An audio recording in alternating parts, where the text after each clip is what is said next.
Voilà, donc on va reprendre après le café. Il y a encore beaucoup de choses à faire. Alors. Ah ouais? Oui, oui, oui. Oui, j'ai pas vu. Oui. Je disais qu'on gardait les gestes barrières jusqu'au bout. Non, non, non, non. Ouais. Donc on accueille maintenant Axel Hugoma, qui est le frère de Ghislain, qui devait venir nous parler de la CAN 2019 totale, enfin on va nous parler de l'Afrique, de la Coupe d'Afrique des Nations. Ghislain n'ayant pas obtenu son visa, il y a son frère qui est aussi scientifique, enseignant à l'UFRAPS à Lyon 1, qui va nous faire quelque chose de très bien aussi. Merci l'Axel d'arriver au pied levé. C'est vrai que voilà. Et c'est vrai qu'on parle, vous savez, en Afrique, tout le monde connaît la Ligue des Champions, tout le monde suit la Coupe d'Europe, etc. Nous, on s'intéresse beaucoup moins à la Coupe d'Afrique des Nations, et pourtant, il se passe beaucoup de choses là-bas. C'est très intéressant. Et merci Axel de nous parler donc de la fameuse CAN qui aura lieu l'année prochaine au Cameroun. En fin janvier, quoi. Et donc, parlez-nous, mon cher Axel, de cette CAN. Pas de 2022, mais de l'historique de la CAN. Merci. Déjà, je vais remercier mon frère et ami et collègue, on va dire, Ghislain Meignet, pour cet honneur, même si ça s'est fait au dernier moment, parce qu'il était toujours dans l'attente de son visa. Donc du coup, je vais essayer de le remplacer brillamment, même si c'est compliqué lorsque vous recevez des informations de dernière minute. Mais ça va également être facile parce qu'il aborde une partie de mes thématiques, parce que je travaille sur le lien entre politique et sport. Donc je pense que je ne vais pas être dépourvu justement de ce qu'il a voulu vous proposer. Donc, le modérateur a si bien présenté. Je suis Axel Nguema. Je suis en ce moment en poste contractuel à l'université Lyon 1, Claude Bernard, où je fais justement de la sociologie au département de management des organisations sportives. Dieu merci, il a vraiment eu la chance parce qu'aujourd'hui, j'ai pas cours. Donc, c'est le seul jour où j'ai pas cours cette semaine. Donc, c'est tombé pile poil. J'ai dit, OK, il n'y a pas de souci. Alors, donc, pour aller dans le vif du sujet de mon frère et ami Dieter Meignet, que certains connaissent déjà, parce que je sais qu'il participe à ces universités depuis fort bien longtemps. Donc, il est très engagé à l'intérieur. Et aujourd'hui, il voulait vous parler justement de la CAN 2012 et la CAN Total 2017 et le lien justement entre ces événements et le supporterisme. C'est pourquoi il a intitulé sa présentation CAN 2012 et CAN Total 2017 qui font bon ménage autour du supporter gabonais. Il a articulé sa présentation autour de 6 à 8 points, donc une brève présentation de sa carrière professionnelle, mais que je vais survoler. La situation géographique est importante. Pour ceux qui ne connaissent pas le Gabon, ce serait le moment de repositionner le Gabon dans l'espace géographique africain. La période qu'il a utilisée pour démontrer comment le supporterisme et du moins le football arrive en Afrique, sa question de recherche principale, vu qu'il reste un chercheur, un sociologue. Il présentera aussi le contexte ou du moins le choix de son questionnement, la méthodologie utilisée, les enjeux et le constat, pour finir au final sur une conclusion. Donc Ghislain, c'est lui, il a un peu, on le représente un peu souvent comme le sosie d'Usain Bolt, si vous regardez un peu, mais c'est lui, il a fait ses études à Bordeaux, il est un docteur de l'université de Bordeaux. Jean-Paul Khaled, je pense qu'il était ici, il faisait partie de son directoire de thèse. Jean-Paul Khaled, j'ai également eu la chance, faisait partie de mon jury de thèse de doctorat. Donc Ghislain, c'est un passionné justement de football et du coup, aujourd'hui, il est enseignant-chercheur à l'École normale supérieure du Gabon. Il est maître assistant CAMES depuis quelques mois parce qu'il a passé justement ce grade. et il travaille justement, il continue à travailler dans le domaine du sport au Gabon. Alors, pour revenir, pour commencer à rentrer dans le vif du sujet, le Gabon, c'est un pays africain. Il se situe au niveau de l'Afrique centrale. On le considère un peu comme la gâchette de l'Afrique, au regard de sa position géographique. Si vous considérez l'Afrique un peu comme une forme de revolver, vous allez voir que le Gabon est au niveau de la gâchette. Il est frontalier à la Guinée équatoriale, au Cameroun, au Congo. Donc le Congo, c'est au sud et à l'est, le Cameroun au nord et la Guinée équatoriale au nord-ouest. Alors, il vous a proposé quelques dates pour essayer de vous situer dans un contexte historique. Donc, il prend la période 1890 à 1920 pour présenter comment le sport moderne s'introduit en Afrique et au Gabon particulièrement par le biais justement de la colonisation, et comment l'introduction de ce phénomène social va également construire une forme d'identité au niveau des supporters. 1927-1960, donc bien avant les indépendances, on va voir émerger les premières rencontres de football par le biais justement des missions, donc des missionnaires évangélistes anglais, français, américains. 1990-2015, il présente justement l'avènement du multipartisme qui va aussi modifier le supporterisme ou le regard vis-à-vis du football au Gabon. 2016-2021, c'est la période plus ou moins qui va constituer le cœur de son analyse, avec la présence des supporters au stade par injonction politique. On va emmener les supporters vers le stade pour justement créer une forme de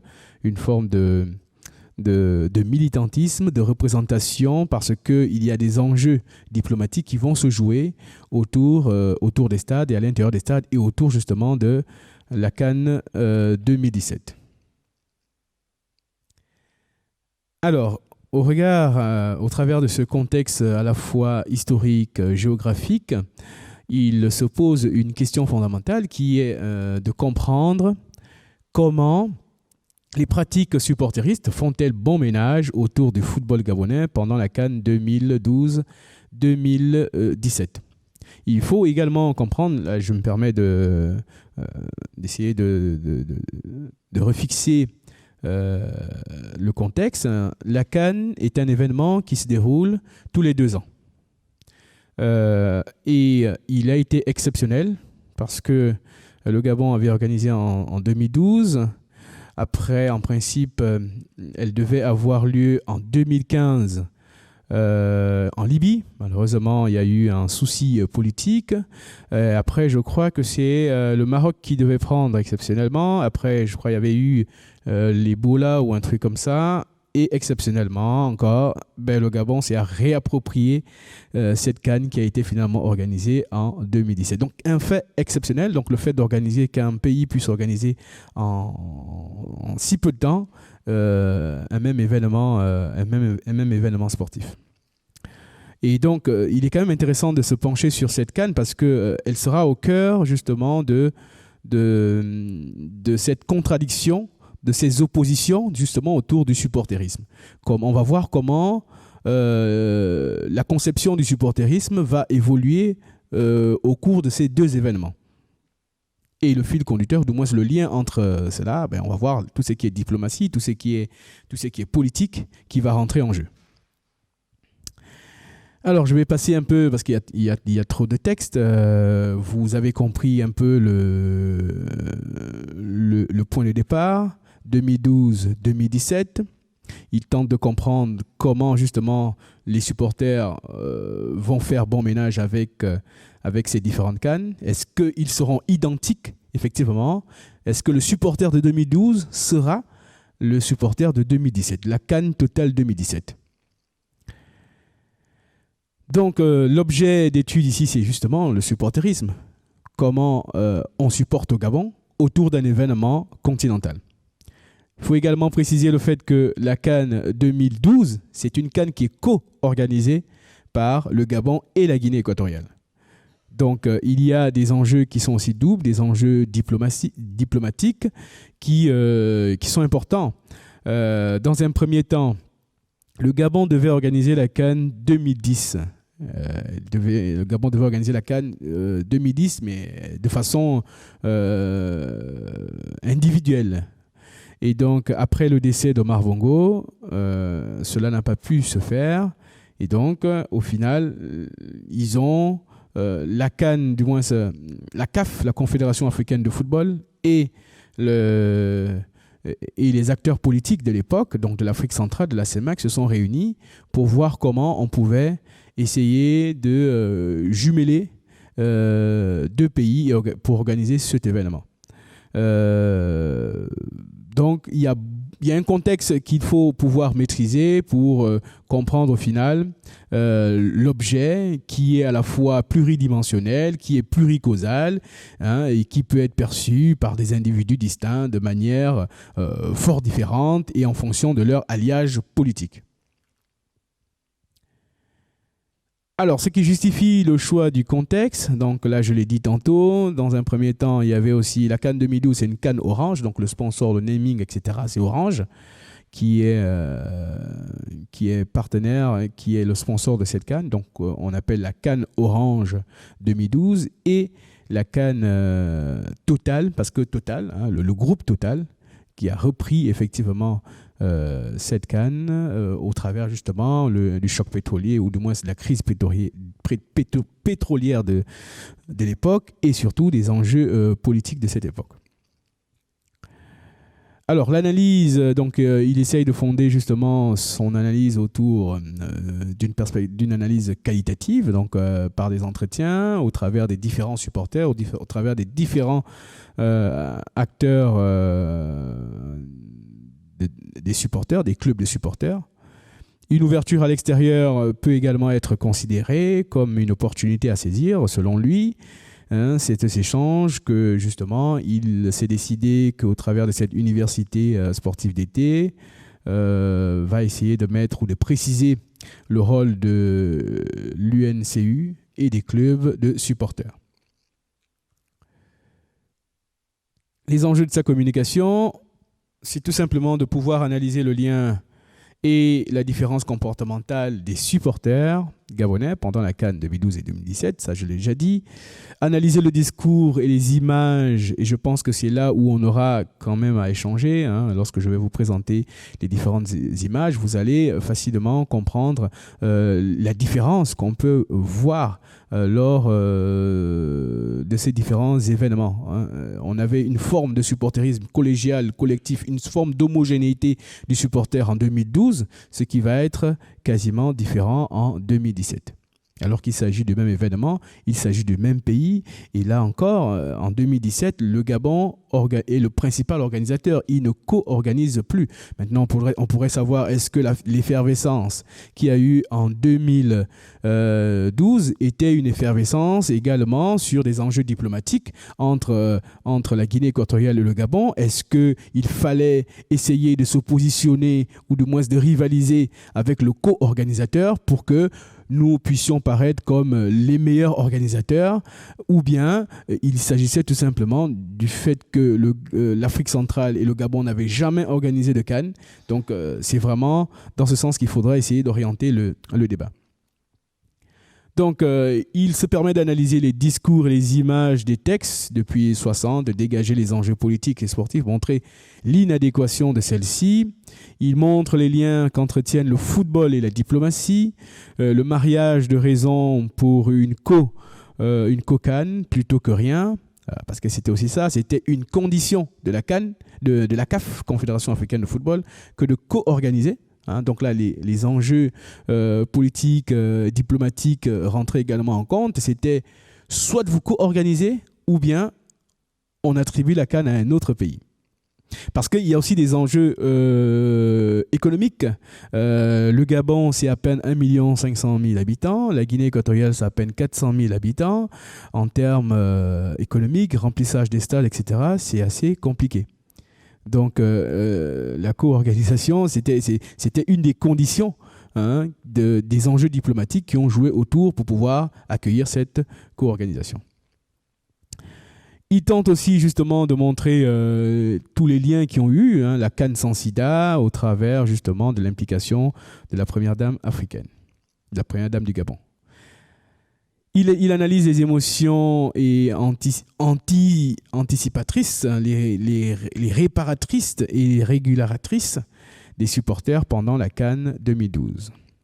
Objectif général, une première théorie d'inspiration géopolitique, donc qui s'inspire de Jean-Pierre Augustin, qui part du principe qu'il existe une étroite corrélation entre le foyer et la création des sports modernes via les supporters et la mondialisation des pratiques. Je passe vite fait là-dessus parce que je pense que l'idée c'est vraiment de pouvoir échanger sur le contenu. L'objectif au final de sa présentation, c'est de comprendre le supporter gabonais dans toute sa complexité, c'est-à-dire procéder à un examen de la politique sportive en étudiant notamment ses évolutions institutionnelles, historiques, les modes d'action qu'exerce le pouvoir politique sur la société civile en général et singulière auprès des supporters gabonais. Donc il s'agit ici d'identifier les conditions d'émergence des premières politiques, mais je pense qu'on n'aura pas forcément le temps pour ça. Donc la démarche d'une compréhension méthodologique, ça c'est tout ce qui est les outils qu'il a utilisés pour pouvoir recueillir. Oui. Il nous reste très peu de temps en fait. Est-ce que tu peux aller directement au cœur de... Et c'est vrai que tu as pas donné expliquer scientifiquement ce qui a été fait, mais aller au cœur du débat et nous expliquer ce supporterisme. De quoi s'agit-il le supporterisme? Quand tu parles du supporterisme, c'est quoi? Pourquoi? Qu'est-ce qu'on demande au peuple gabonais pendant la CAN 2012, qui est une CAN Orange? Il faut savoir qu'à l'époque, Orange essaye de s'introduire sur le marché africain. Et la CAN 2017, qui est une CAN Total, ou Total, qui, comme les compagnies américaines, avait un moment interdisé au gouvernement de développer l'énergie solaire. Je veux dire, il y a ce pouvoir économique, la diplomatie. Est-ce que tu peux aller au cœur directement de ce débat, expliquer ça? C'est juste une question de temps. Il nous reste 5 minutes par rapport, parce que Jean-Michel, après, doit prendre un train. Voilà. Alors, ce qu'il essaye de montrer, M. Meignet, c'est justement qu'en 2012, il y a une passion unique autour des supporters, c'est-à-dire qu'il y a une effervescence totale de la population. Il aurait pu rajouter une image que j'avais mise lors de ma thèse, où on avait vu les acteurs de l'opposition, les acteurs politiques de l'opposition soutenir effectivement cette CAN 2012. Donc ce sont des indicateurs qui présentent dans un premier temps le fait que la CAN 2012 a recueilli un assentiment populaire. On peut mettre en hypothèse que cet assentiment populaire peut également peut se justifier au travers de la co-organisation, parce qu'il y a une forme d'opposition entre deux pays, une opposition à la fois symbolique, une opposition à la fois politique. Et donc, on peut voir cela. Mais ce qu'on peut constater lors de la CAN, donc ce sont tous les enjeux diplomatiques. Il faut noter que la CAN 2012, le match d'ouverture a eu lieu en Guinée équatoriale à Malabo et la finale a eu lieu au Gabon. Et donc, il y avait cette forme de légitimité aussi que chaque acteur politique devait mettre en avant, dans la mesure où Ali Bongo venait à peine d'arriver au pouvoir, fils d'Omar Bongo. Et donc, il fallait jouer sur cet événement aussi pour pouvoir se légitimer. D'où la cohorte, effectivement, d'hommes d'État, à la fois d'hommes politiques et d'hommes sportifs. On peut voir ici Zef Blatter. On peut voir... certains n'étaient pas à l'ouverture en Guinée équatoriale, qui se sont mobilisés effectivement derrière pour la finale au Gabon. Et puis, de l'autre côté... la CAN 2017, ce que M. Meignet essaie de présenter, c'est qu'il y a une rupture totale. hein, il y a une rupture du supporter gabonais. Cette rupture du supporter gabonais, il met en hypothèse, est également liée à la crise politique de 2016 au Gabon. Élection contestée, hein, nous ne sommes plus en relation diplomatique avec un autre pays, et du coup, il y a la crise sociale, la crise politique, la crise économique qui se manifeste dans la société va également se répercuter dans les tribunes. Elle va se répercuter dans les tribunes et on va voir, par exemple, du boycott. Un véritable boycott, à la fois sur les réseaux, mais aussi dans les stades.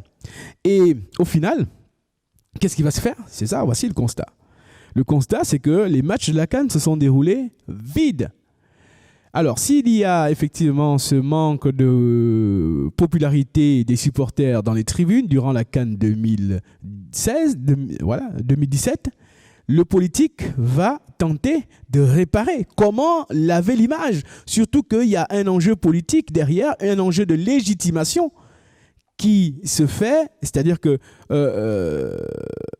la diaspora conteste, elle est au niveau du Parlement, on met de la pression pour que le pouvoir puisse partir, mais on organise un événement. Comment montrer aux yeux du monde que nous restons légitimes?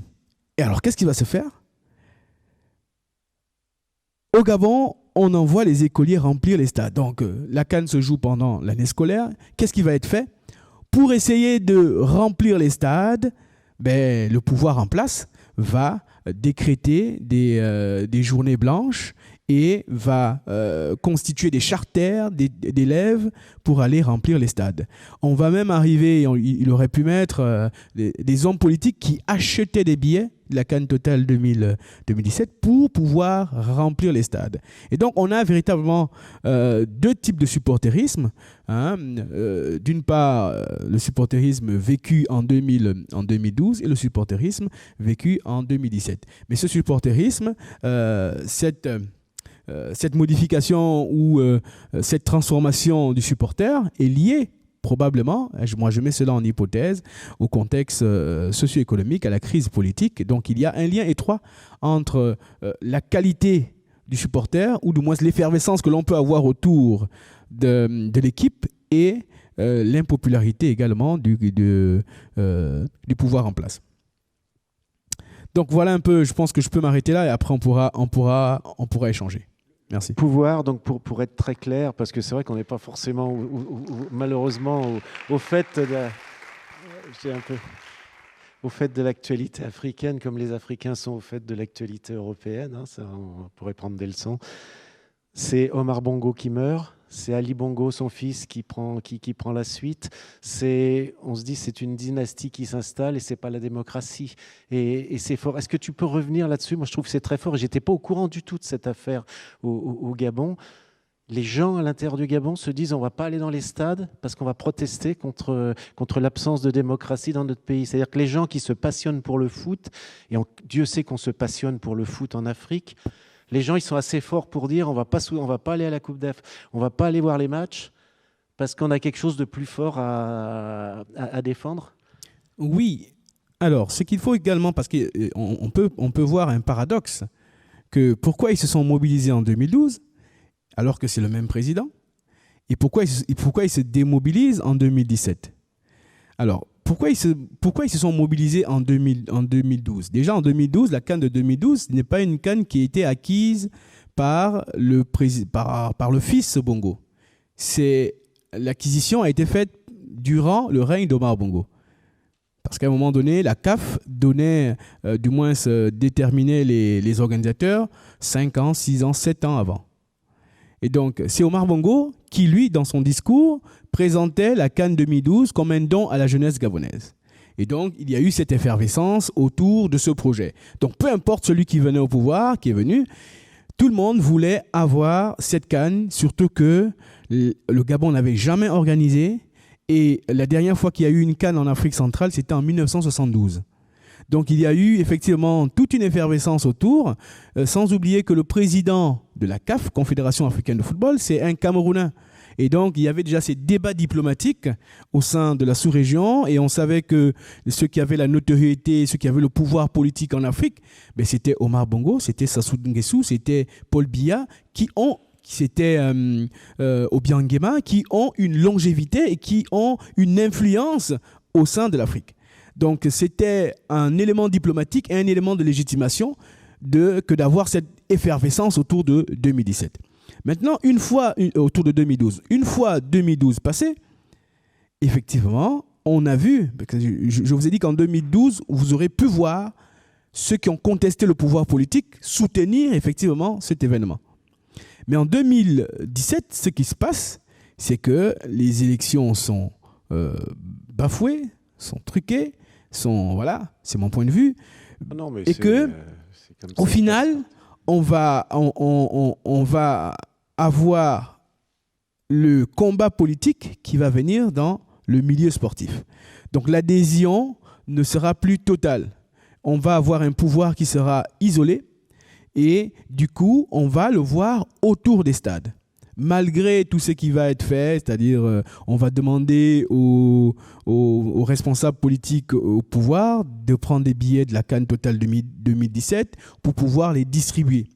Il y a des images, il ne les a peut-être pas mis, où ils distribuent dans les quartiers populaires et où la population, elle déchire cela, elle déchire les billets.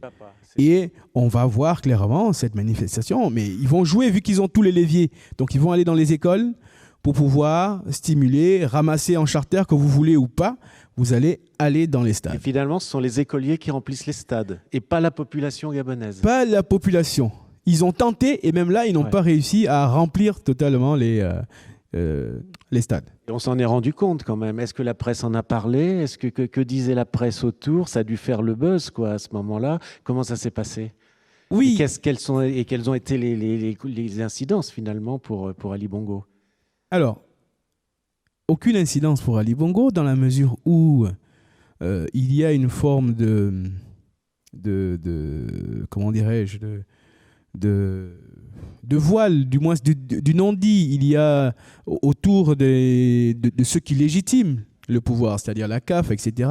Il faut également dire qu'à cette époque, la CAF, elle est en perte de vitesse et du coup, il n'avait personne pour organiser. La CAF a fermé les yeux et puis tous les copains, tous les gens qui sont aussi que tu as cités sont venus pour renforcer Ali Bongo. C'est ça, dans sa légitimité. Officiellement, tout le monde était autour de cette CAF et la voix du peuple, on ne l'a pas entendue à ce moment-là. La diplomatie a joué, c'est-à-dire les instances diplomatiques ont légitimé cette CAN qui était bafouée, donc ils n'ont pas regardé ce que disait le peuple, ce que disait la société civile, etc. Ce qui a fait en sorte que on est resté sur une politique par le haut sans pour autant regarder ce qui se faisait par le bas. Et après, c'est passé comme ça, quoi. Les joueurs, ils ont dit quoi? Il y avait l'équipe du Gabon à cette CAN? L'équipe du Gabon, elle est en griffe embrigadée dans le système politique, c'est-à-dire que déjà on ne peut pas l'approcher parce qu'on met des garde-fous. Moi, par exemple, je suis dans le syndicat des footballeurs professionnels du Gabon. On n'avait pas accès aux footballeurs.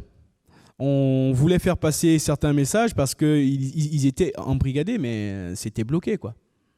C'est des joueurs de toute façon qui correspondent aux critères c'est des joueurs qui jouent en Europe, les Gabonais, j'imagine. Oui, certains jouent en Europe. Et puis en Europe, on n'a plus accès non plus aux joueurs. De toute façon, on n'a accès à personne. Donc on répercute en Afrique ce qui se passe.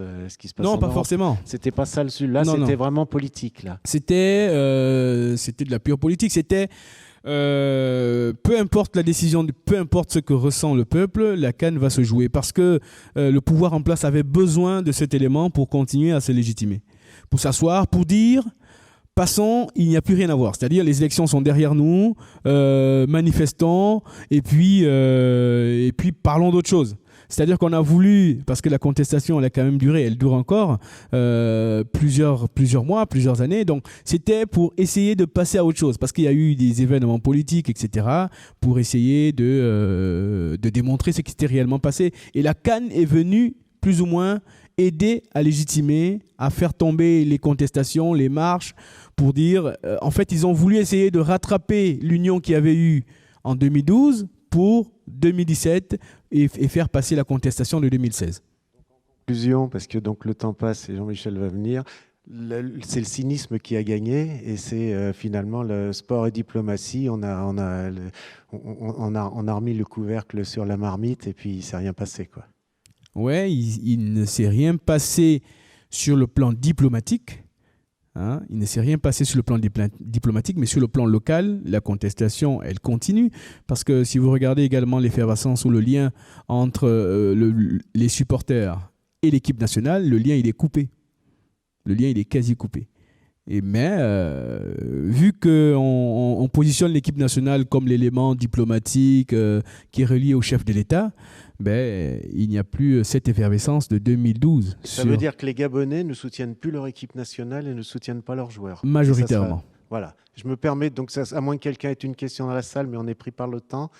Que ça vous convient, mais c'est passionnant, hein. C'est dommage qu'on ait plus beaucoup de temps maintenant pour parler de ça. Pardon, on pourra continuer à table, etc., parce que c'est passionnant, hein, Axel, ce sujet. Jean-Michel, tu peux venir nous rejoindre. Merci. Merci, Axel, très intéressant.